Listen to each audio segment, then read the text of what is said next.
அல்லாஹ்வுடைய தூதர் ஸல்லல்லாஹு அலைஹி வஸல்லம் சொன்னார்கள், 3 பிரார்த்தனைகள் அது அல்லாஹ் நிச்சயமாக ஏற்றுக்கொள்வான்.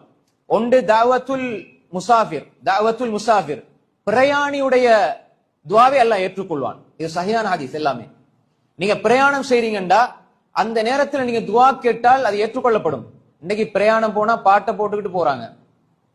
அல்லாஹ் பாதுகாத்த நல்ல மனிதர்களை தவிர அது பாட்டு போட்டுட்டு தேவையில்லாத பேச்சுக்களை பேசிட்டு அந்த நேரத்துல அவங்களோட துஆ ஏற்றுக்கொள்ளப்படும் என்பதை நாங்க நினைச்சா எவ்வளவு துஆ கேட்போம். நாங்க கார்ல போனாலும் சரி, வாகனத்துல போனாலும் சரி, பஸ்ல போனாலும் சரி, வேன்ல போனாலும் சரி, பிரயாணம் போனால் பிரயாணியுடைய துஆ ஏற்றுக்கொள்ளப்படும்.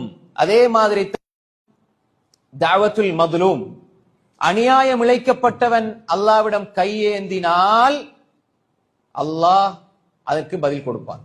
அது யாராக இருந்தாலும் சரி, அநியாயம் இழைக்கப்பட்டவன் பாவியா இருந்தாலும் சரி, உடனே அல்லாஹ் அதுக்கு பதில் சொல்லுவான். அநியாயம் செய்வதை அஞ்சிக் கொள்ளுங்கள். அல்லாஹ்வுடைய தூதர் சொன்னாங்க, இத்தகி தஅவத்துல் மதுலூம், அநியாயம் செய்யப்பட்டவனுடைய பிரார்த்தனையை நீங்கள் அஞ்சிக் கொள்ளுங்கள். அது யாராயிருந்தாலும் சரி, அவன் கையேந்தினால் அல்லாஹ் உடனே கொடுப்பான்.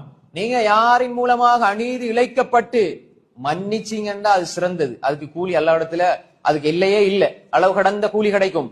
ஆனால் நீங்கள் உங்களுக்கு கேட்பதற்கு உரிமை இருக்கிறது கேட்டுவிட்டால் யார் அநியாயம் செய்தாரோ அல்லாஹ் அவரை பிடிப்பான்.